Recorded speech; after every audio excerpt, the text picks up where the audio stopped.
In this video, I'm going to go through our notes for lesson 3.5. A couple things I want to discuss before we really get into the new stuff. And the first is graphing. So it's going to be really important that you know how to plot points in a graph before we start graphing equations. Need to remember that the x value always first.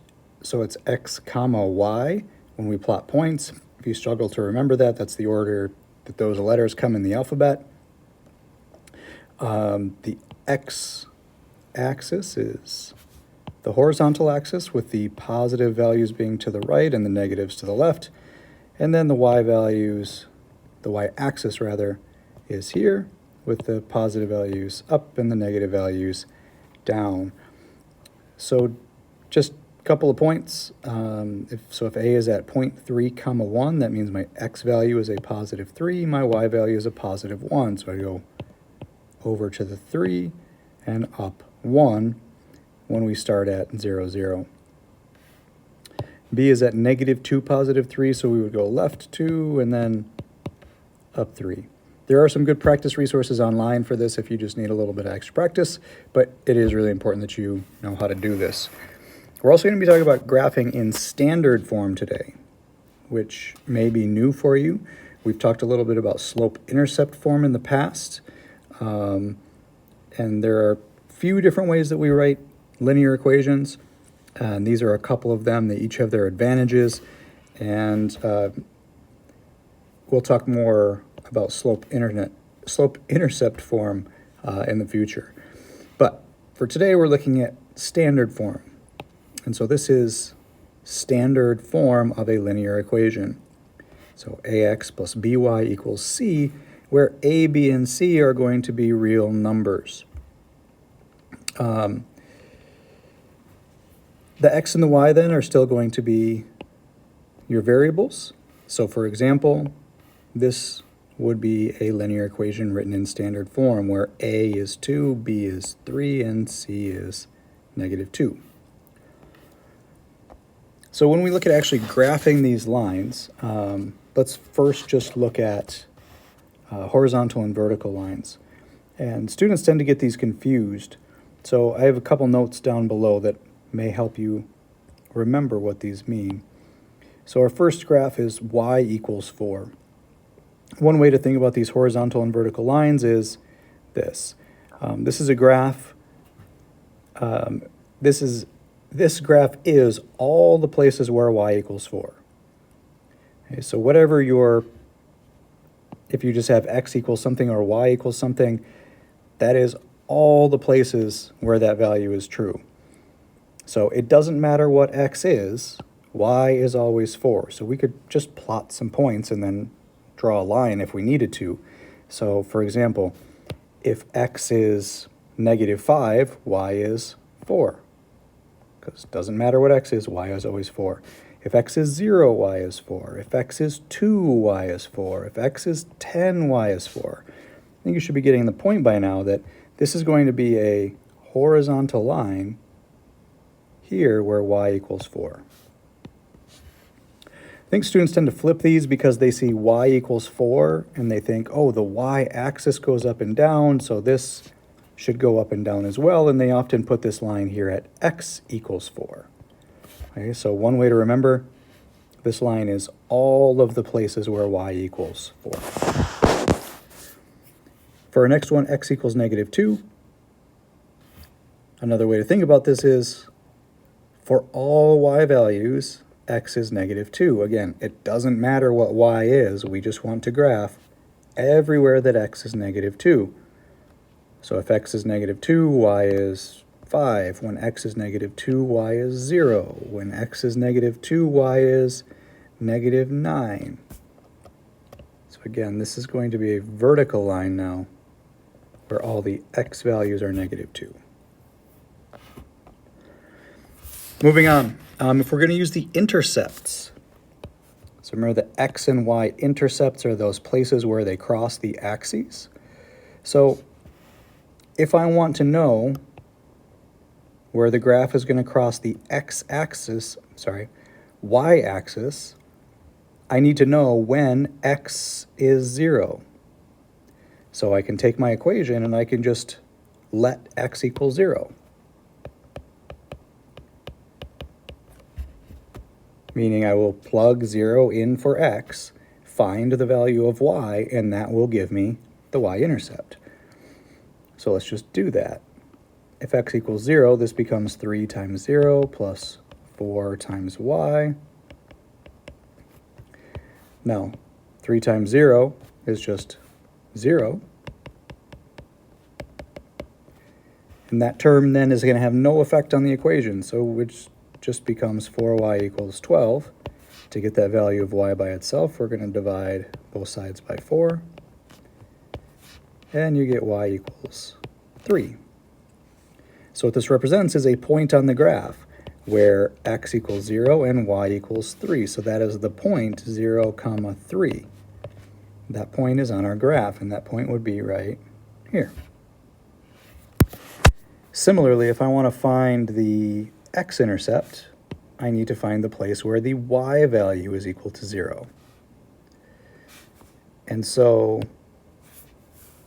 I can just take my equation and let y equal 0 and solve for x. So just like we did before, 3x plus 4 times 0 equals 12, which would give us 3x plus 0 equals 12, which is the same as 3x equals 12. And then if we divide both sides by 3, we see that x equals 4. So again, this corresponds to a point where x is 4 and y is 0. That would be this point here. So whenever we're using intercepts to graph the equation, we're just going to set up these two equations to find those intercepts and then just draw a straight line. So I'm going to do mine in two parts here so I can make sure it's nice and straight. There we go. It is a line, it continues forever, so we want to put arrows on the ends of that line. And we're good to move on. Number 3. So this is a story problem. You may want to pause and take a second to read through this, and then maybe, again, pause later and kind of really digest what this equation represents. So you're planning a banquet. You need to rent tables to seat 180 people. There are 2 table sizes. Small tables seat 6, large tables seat 10. And so we have this equation that models our situation. It tells us x is the number of small tables and y is the number of large tables. This makes sense if you just want to write this out. If this is the number of large or small tables, we would multiply it by 6. That would give us how many people could be sat at those small tables. 6 people each times the number of small tables will give us the number of people sat at small tables. Similarly, 10y would be the number of people sat at large tables, and we want that total to be 180. So if we're going to graph this using the intercepts, we'll do that same process we did before. I'm going to try to squeeze this in here. Space is going to be a little bit of an issue, so actually here, I'm going to shrink this down and just kind of move it off to the side. Actually, let's move that over there. That'll give us a little more room. So if we let x equal 0, we would have 6 times 0 plus 10y equals 180, which is the same as 10y equals 180, or y equals 18. So this would be one intercept. X is 0, y is 18. If we let y equal 0, again, we're just going to substitute in 6x plus 10 times 0 equals 180, or 6x equals 180, or x equals 30. So another intercept would be 30, 0. So when we graph this, we don't have a little coordinate grid on here, so we can just kind of sketch this out. I'm going to draw a little axes here, and X and Y, and I'm just going to kind of estimate here. So I've got 0, 18. I'm going to put that about here, and then 30, 0, try to make that a little bit further, and then our graph would just go between those two. This would continue on the left here as well. We're just kind of out of space. And so it asks us to graph and interpret the intercept. So in other words, what does this point mean on the graph? And this is a really big idea in algebra, I think. If you can make the connection between an equation and its graph and recognize how those two are similar, that's going to be really powerful moving forward in mathematics. So these are solutions to our equation, right? Every point on this graph is a solution to this equation. They're values that make it true. So think about this intercept here. When x is 0 and y is 18, that is a solution to our equation. It makes this true. So meaning, if x is 0, that means we have 0 small tables, and y is 18, that means we have 18 large tables. This is one way that we could seat our 180 people. So, see if I can fit this in here and find a way to put this into words. So the point 0, 18 represents one way to seat 180 people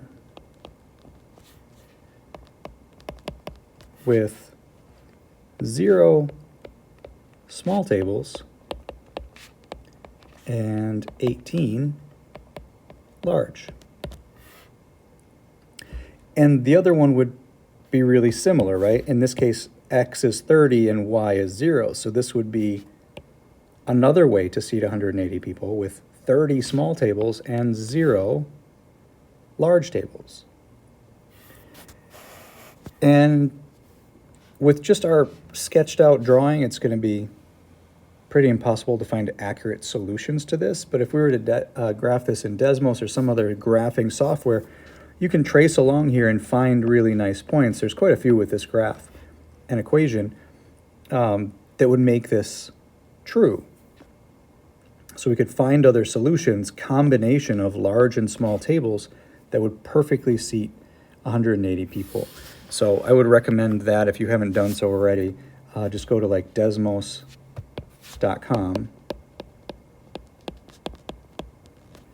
and punch in this equation, and if you trace that graph, you'll find lots of whole number solutions around here where we can represent seating 180 people with different numbers of small and large tables.